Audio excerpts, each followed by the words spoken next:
Hello, everyone. I am Claudio Murgan, the host of the Spiritual Inspire podcast, and my guest today is Dr. Tori Ellis.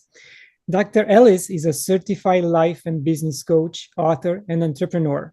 She's the accomplished author of The Sound of Business, Seeing Entrepreneurship Through Hip Hop, a work that fuses entrepreneurship and her passion for hip hop, bridging the walls of business and creativity. Her journey is defined by a steadfast commitment to growth, innovation, and the unwavering pursuit of empowerment. With a profound background in entrepreneurship and business coaching, she has spearheaded the revamping and scaling of several businesses from the ground up, including two of her own ventures. Her impact extends across diverse sectors, including education, fitness, and professional services. More about Dr. Ellis at thesoundofbusiness.org.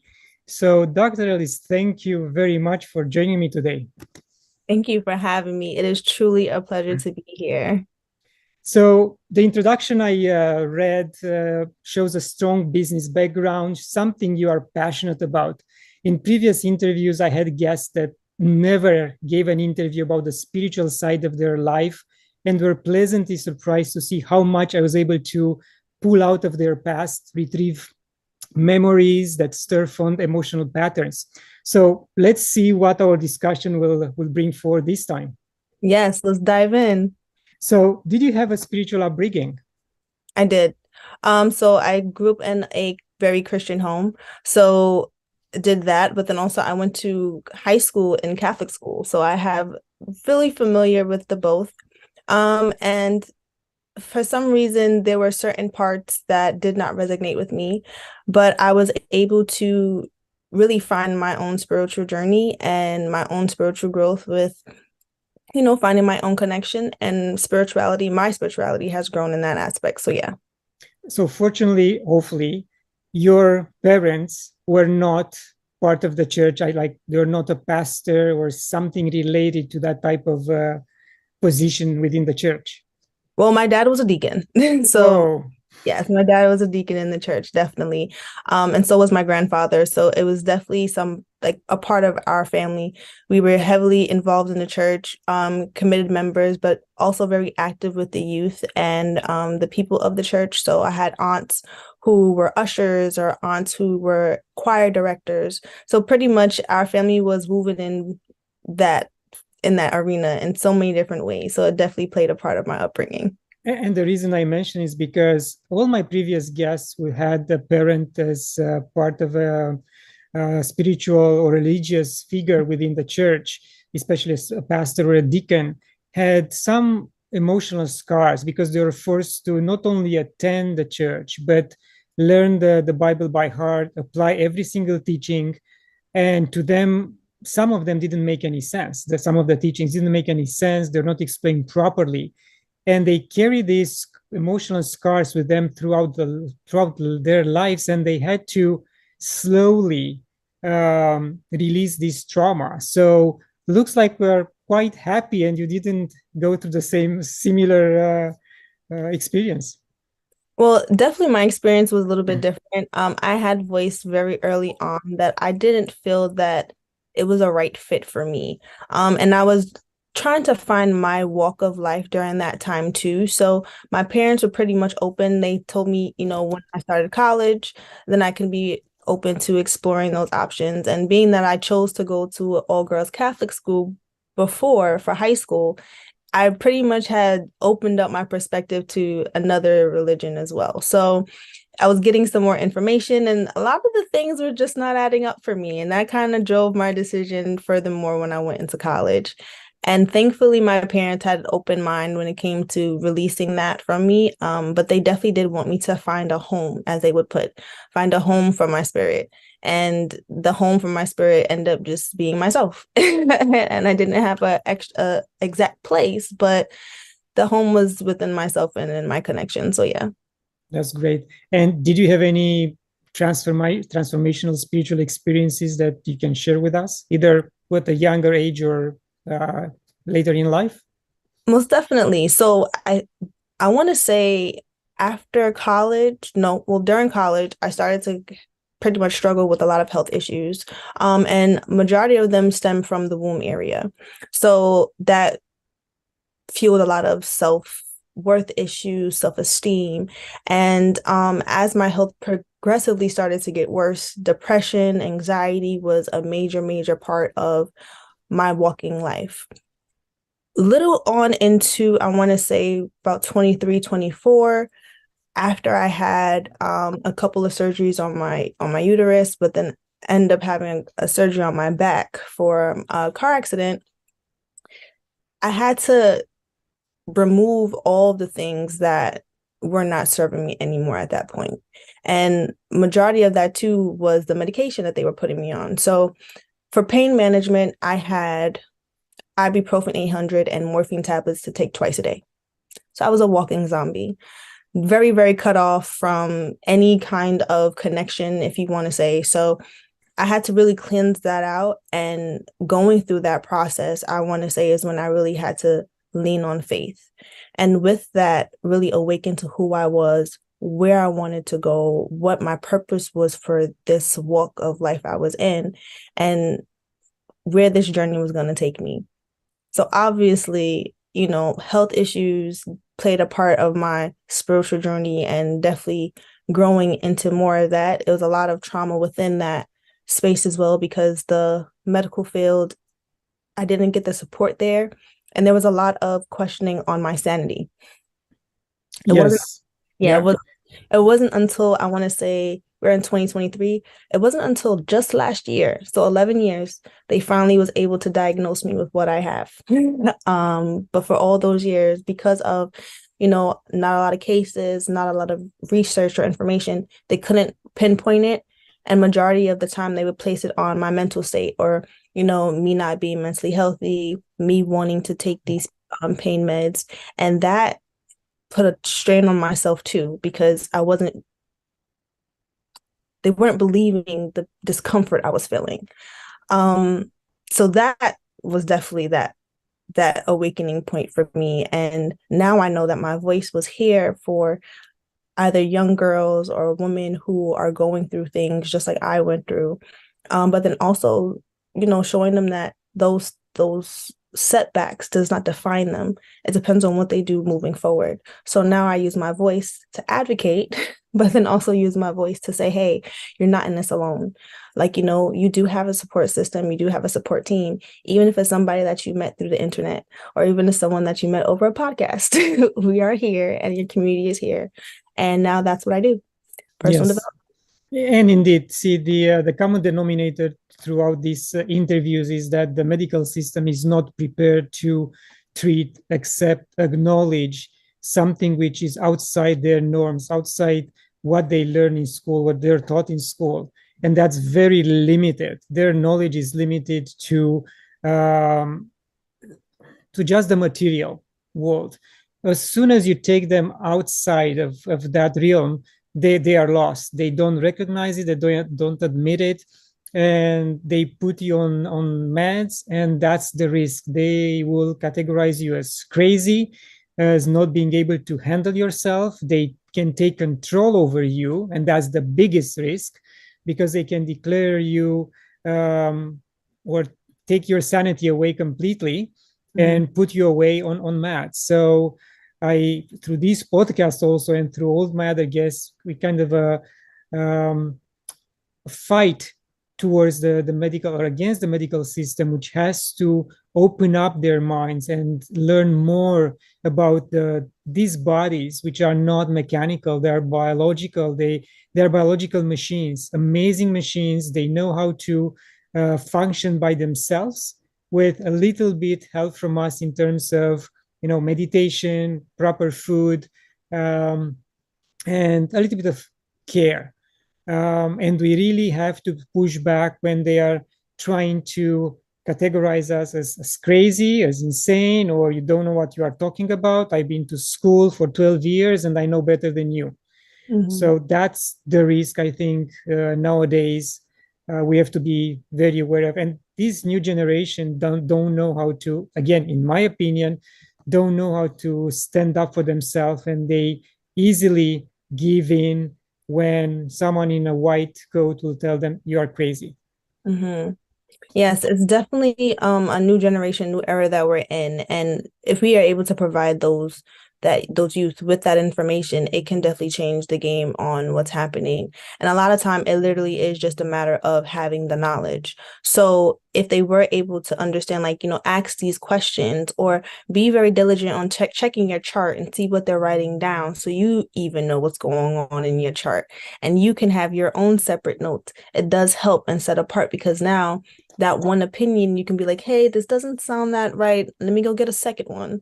And maybe the second one is like, okay, let's work a little bit differently. But I would always say, if it is possible, because sometimes medication is needed in some cases, not all, but if it is possible to go a more healthier, holistic route, because all the nutrients and stuff you need, you can get from the earth. From the sun, water, the greens that you eat, the food that you eat. So it literally is just a matter of your changing your perspective and just changing how you infuse all of these natural elements to help your body grow. And it's like I said, it's all about knowledge. And exactly. And the same doctors told us for 3 years to stay indoors, forget about vitamin D, Yep. vitamin C, any type of vitamin, just hide yourself in your house, don't come out, and stay in fear. And that will do great for our bodies and our mental health for sure. No, and they did the complete opposite, even to the extent of walking outside and keeping your face covered while you're walking or running. They don't realize that these masks, and I had to say it a few times, the masks are only recycling the air that you're breathing. So it's a lot of carbon monoxide that you are intaking as well. So I want to say their intentions were good. I want to say that. But the knowledge and stuff that came afterwards, and you've seen how many people either got sick or even just being in isolated, they didn't have that community or that communication. It affected their mental state. A lot of kids came out of going back to school, being very awkward or socially awkward, getting overwhelmed easy. So it played a big role on their mental and emotional states, and no one really seen it until literally the last minute. Yeah, I mean, to me, the biggest crime was done on the kids. Mm-hmm. And that's unforgivable. To me, that's unforgivable. Okay, an adult lived a little bit of their life. Uh, they might know how to come back on their feet, but the kid will live with that scar for the rest of his life. And you don't know how he will evolve physically, mentally, emotionally Mm-hmm. um, 10 years from now. Right. So, I mean, that's why it's very pivotal. And I take it very, very close to heart to make sure I'm providing those programs because I do have youth programs. And we wanted to make sure that social emotional learning was a big part of it. So one of our programs, we call it the Mindfulness and STEAM Lab. And pretty much we teach the kids about mindfulness and meditation, being aware of themselves, how to uplift themselves and self-adjust, but then also utilizing the tools that they get from STEAM, which is science, technology, engineering, the arts, and math, and infusing it so they can see everyday life is used with these topics too. And within that, one of our core focuses is on urban gardening because we want the kids to be able to know about sustainability and how to properly grow healthy greens to feed their bodies inside so they can be healthy outside. Yes, and I know you wrote books about or co-author books about children, how they can become an entrepreneur. How are these programs received by the educational system? Well, the programs of the educational system have been received really well. I mean, especially since it's a niche that most schools do not have, but then also being able to provide all these different options and being able to fit the needs of the school and the means of the school is where we have been able to find our groove. But then also to being in the state of New York with a lot of budget cuts that happen as well, the funding gets a little funny. So that's where, private donations for our nonprofit and stuff is definitely useful because now we're able to still provide that programming for these kids, even mentorship for these kids, so that way they are not limited or denied this information or these resources just because the school can't afford it. And do So, you use, sorry, go ahead. no, continue. I'm sorry. And do you use plots of land, unused plots of land to turn them into gardens and teach the children how to grow food, or what's the approach? So the approach that we use is also we have hydroponic towers. So pretty much they're able to grow year round, and that's indoors. So they're able to see with the use of light, the use of water, nutrients, they're able to see how the plants are able to grow. And then they have the control over that environment too. So they're able to have and learn ways, not only just hydroponically, but we teach them about how to do the gardening too, using the soil and microgreens and exposing them to these topics. So that way they do have tools that they can use for themselves and their family moving forward. And it has been absolutely phenomenal. So now it's like, I want to say I consider myself a wellness brand because I focus on my focus and my love is for everyone to be healthy mentally, spiritually, physically, emotionally. And in order for us to do that, we have to make sure our whole being is taken care of. So if I'm able to provide programming for youth, if I'm able to provide coaching for adults on personal development, it goes a long way because sometimes it literally just is having that guiding, that guidance, but then also being understanding that, hey, I can do this. This is not completely out of my reach. It's something that is attainable. And when they're able to see that, it changes how they view it. Yes, and I hope you and the kids are much more successful at the hydroponics than I was. I built a full system and I try salads and some other vegetables, but I wasn't able to move the seedlings to the next row. They didn't grow that much. So, but I try to use only organic fertilizer, and I think plants don't necessarily like that if they are not outdoors. So I might try again, but for now I took a break and focus on other type of agriculture. I mean, well, if you ever need some key advice or some help, we can definitely work on that to get those gardens going. But yeah, it depends on what we have realized. It depends on the plant, it depends on the environment. And like when people say talk to your plants, literally talk to your plants. Yes, indeed. Yeah. Dr. Ellis, you mentioned that you talk with children about mindfulness and meditation. Is this done only on a specific age bracket, or this is a plan to move forward in as they age? Because this is a habit they should have throughout their life, and if it stays only for one semesters, maybe they will lose this good habit. Mm-hmm. Well, we do service K through 12, so we love to make sure that we streamline it for all grades, and that is continuous for all grades because, like you said, it becomes muscle memory when they continue to do it. So we continue to have that flow in between. So K through 12 we focus on, but then as they get into the adulthood, as they get into young adults, they go into college, and college is a completely different ball game now because as young adults you're on that fast pace classes, probably eating a ton of junk food, going out all the time. So it's a different kind of, it's a different approach with the college kids. But I know for me now, I love that niche of the kids from K through 12, but for the adults, it's those transitioning to going into full on adulthood, whether they're going into now starting their career or they're going into entrepreneurship, pretty much having those foundations as well because they need that to sustain them too. And they don't realize that it's a different level of overwhelming, it's a different level of stress. And as you get older, as you start to evolve and add on these extra parts of your life, whether you're having kids or you're moving from different states, parents and family around you, they're getting older too. So it's a different transition that happens and a lot that goes into it. So being able to have that balance and now being able to coach young adults, even coaching adults on their personal development for themselves on a personal level or on a business level is definitely my zone. And I keep it dear to my heart because I feel like everyone needs it. And like you said, it's something that if it's streamlined from the youth all the way up, it can change a whole lot of people and a whole lot of lives. Yes, and this leads me into my next questions because a lot of my guests were very stuck into the material world early in their life, and only later on, understood that an existence is not complete without the spiritual component. So are you personally able to avoid at this age, avoid this trap? And are you talking about this trap to, let's say, the teenagers you are coaching or interacting with? So with the teenagers that we're mentoring in our program, we are able just to give them some, how I like to put it, representation.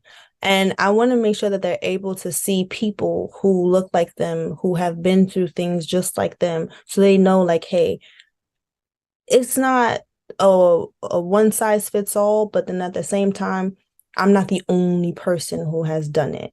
So if we're able to show them and bridge that gap with people who are older, who have been and have that life experience for them in the mentorship program, it does leave a very big lasting effect. And then even with adults, I've come to realize that, and I say it to so many people. I think my grandmother told me it first. Every therapist needs their own therapist. So every coach needs their own coach. So as adults, as a coach for myself and being a coach for another adult, is literally just like, hey, sometimes you just need that extra help and that extra accountability partner, that extra guiding hand. Like, hey, we know that this may be a slow area here, but how do we improve it? So even if they do slack off, or even if they do kind of lose that connection that maybe they had at the youth age, because life changes and life experiences can definitely affect the connection, a spiritual connection, if you let it rock your life too much. You can either become very, very enthralled in it and you lean on faith a lot, or you can just feel like there was nothing there to support me, and I didn't have anything or any person who was there to support me through this, and they're completely turned off from it. So even whether there is a disconnect or a strong connection, it's still showing as an adult, like, hey, I can still find time to now pull back into myself, find what truly it is that I want to do and what I'm here to do and how I want to do it and how I'm here to express it to the world. So that way now that connection could probably grow and they probably can heal through that journey as an adult. So yeah. Yes, we definitely need a coach or someone to rely on. As you said, even the teacher needs a teacher or someone to confess and take out whatever worries he or she has out and release it. And you mentioned your grandmother, and I had another guest who wrote a whole book on her abuela's wisdom. And I don't want to put you on the spot, but can you share with us any other wisdom from your own abuela? Well, not just from my grandmother, I would say from my grandfather too. Please. Definitely. One was every therapist needs their own therapist. And then another one was to always lead with love. And the reason why is because you put love out there and you get love back. Sometimes you may not interact with characters that are meant to be in your life. They're in your life for a reason, a season, or a lifetime, right? So with that, for you to have a clear conscience, or for you to, you know, kind of walk a little bit lighter, they always said to just lead with love and lead with compassion. Everyone is different. Everyone has their peaks and their valleys. Everyone has their highs, their lows. And everyone's experience is different. So their truth is always going to be different from your truth.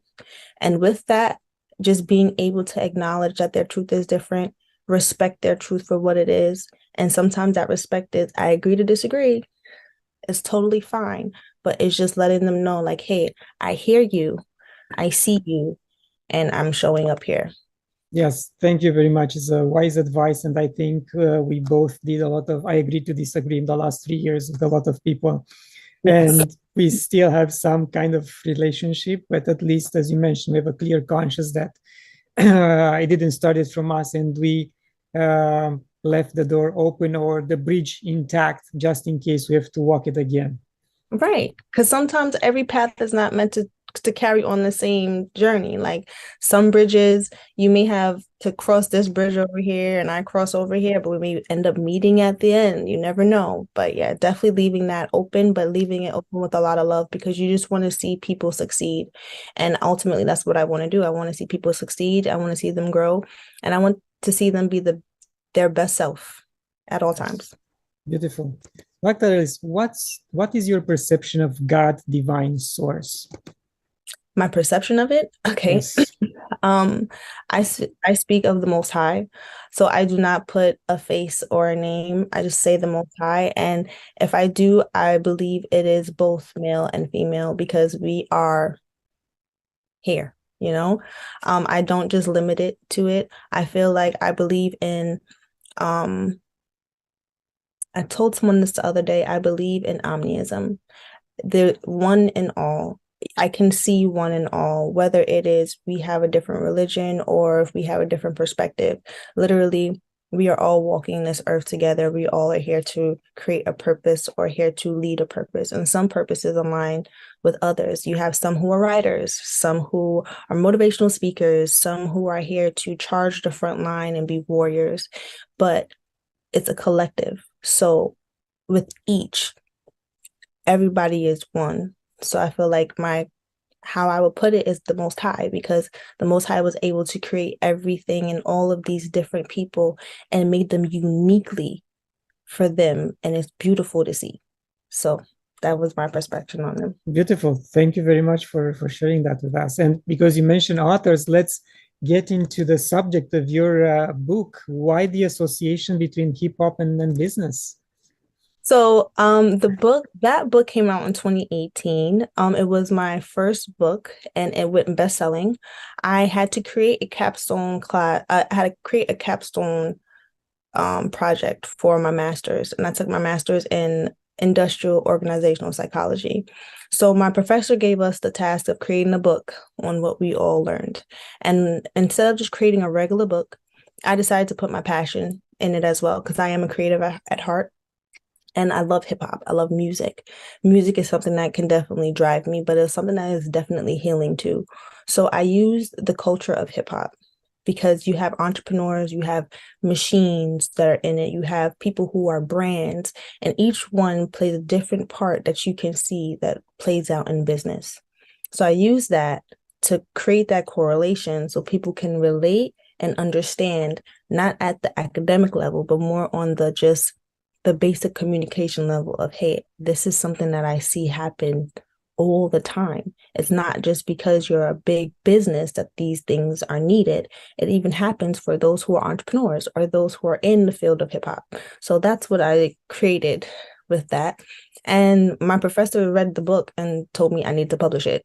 So once I published it, it went best-selling in IO psychology on Amazon. And from then on, I've just been writing books. I felt like I had a book for adults, and then that what sparked me to write the mini entrepreneur series for the kids. Excuse me, so that way they can see representation and also to connect with those same entrepreneurs. So it's always a gift that's giving. And you can always see those people and how to support those people too.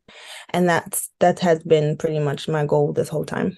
Interesting. And what other projects like ventures are you working on these days? So outside of the books that we have, the first book, seeing entrepreneurship through hip hop, I am actually going to revamp it. I'm in the process of doing it, and I'm going to re-release that book, volume 2. So that's going to be with some more great information, especially now as Dr. Ellis, and having my focus more on the human and organizational part.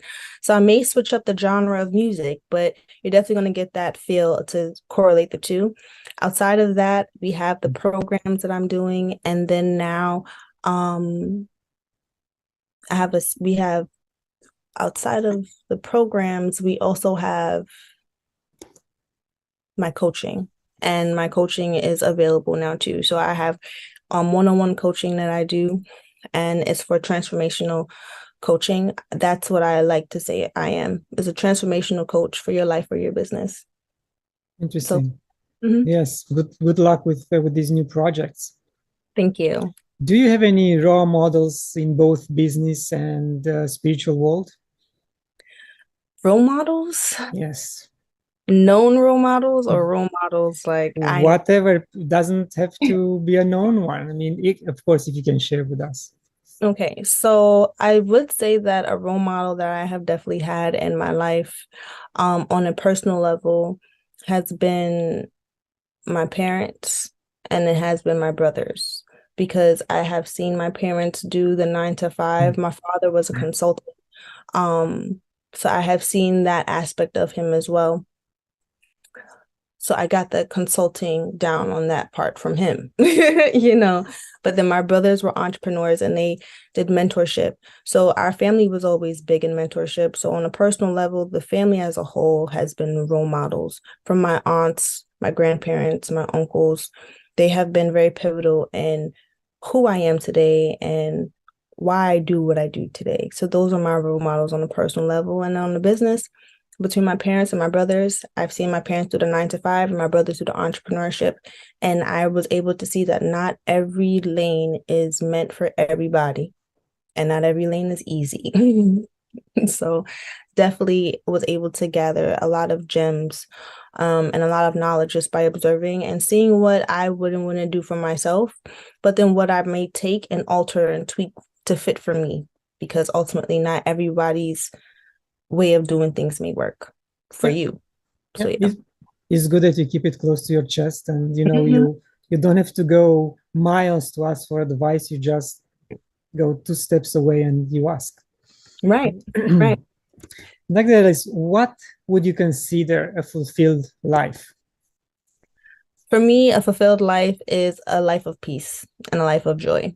I'm very, very big on my peace and I love to laugh. So, if my life is peaceful in a sense where, you know, I know that everything is taken care of. I know my daughter, I have a 2-year-old, she's taken care of and she's thriving. I know I'm healthy. So, having that overall wellness that we talked about earlier, mentally, physically, spiritually, emotionally, those are the things that I would say is a successful, fulfilled life for me. Being able to laugh and taking those moments, to cherish those moments because you never know what tomorrow may bring. And being able to live presently. I've definitely grown more into living in my present moment and not living for the future, but not living in the past, but living for what's here right now and taking each step to make a better tomorrow. Well said. And, we are going as a society through a lot of changes, and especially energetically and spiritually. And some of us and the guests I talk to, they don't just wait and, meditate, but they try to enhance their connection with God, divine source, through either plant medicine ceremonies, breath work, um, sound healing, to eliminate trauma, ancestral, and from this existence. How do you see your spiritual evolvement in the next 5 years, let's say?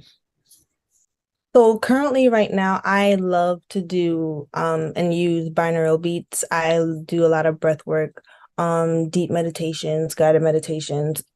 But for myself, growing more spiritually outside of just me deep diving into more education, it's going to, I would say I'm not going to, I am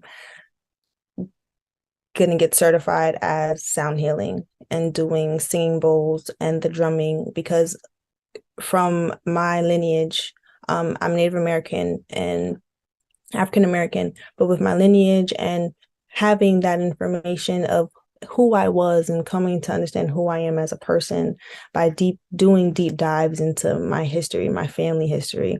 It played a part of me too, of my spirituality and what I infused because there's certain beats or certain tones that just like touch me in different ways or reach a nerve that I never knew I had. So I had to tap into that. And when I did, I was like, okay, so I know sound healing for me is something that I am definitely going to become a practitioner in. So that way I don't have to just hear it from someone else. I can do it too for myself and do it for others. So that's definitely where I'm going. Perfect. So it will be wonderful to hear that story when you're going to be able to show us that certificate and the experience that comes with that piece of paper. Yes. Thank Oh, you. yeah. 2024 is going to be an amazing year. Count on it. Dr. Ellis, do you have any other projects or initiatives you'd like to share with us? I think the main one I would share now is just my coaching, my transformative coaching. I do have available, and there are on sale on my website. They can find it there. I do one-on-one personals because I make sure that the program is fit for each person and what their need is. And I have that going on right now. So that is available. And, more programs and small different master classes and stuff are going to roll out too. So they're definitely going to be tools that they can download and have as well. And I do send out care packages because it's a community. So I want them to feel that they are involved in the community, not just a coach, but you have a community behind you as well. So you do get gift bags and stuff that come with it as well. So it's a whole to do, but I mean, it's something to feel good on the inside and out. And that's where we're at with that. Wonderful. Thank you. So we are approaching the end of the interview. Any final thoughts? I would just like to say thank you for holding this space. Thank you for this platform and thank you for being you because honestly, this is a platform that a lot of people need. And just being able the opportunity to sit here and speak with you today, tell my story, which is huge, and put everything out there for whoever is meant to receive it. I'm totally, totally grateful for it. And you're doing an amazing job. So keep up the amazing work. Thank you very much. Good luck with all your projects, and we'll stay in touch. Thank you once again. Thank you so much. And to my viewers, thank you for watching. Share it, like it. Don't forget that we are on Conscious Awareness Network right now, also spiritualinspired.ca. Download a free copy of my book when you visit my website. And until next time, love and gratitude.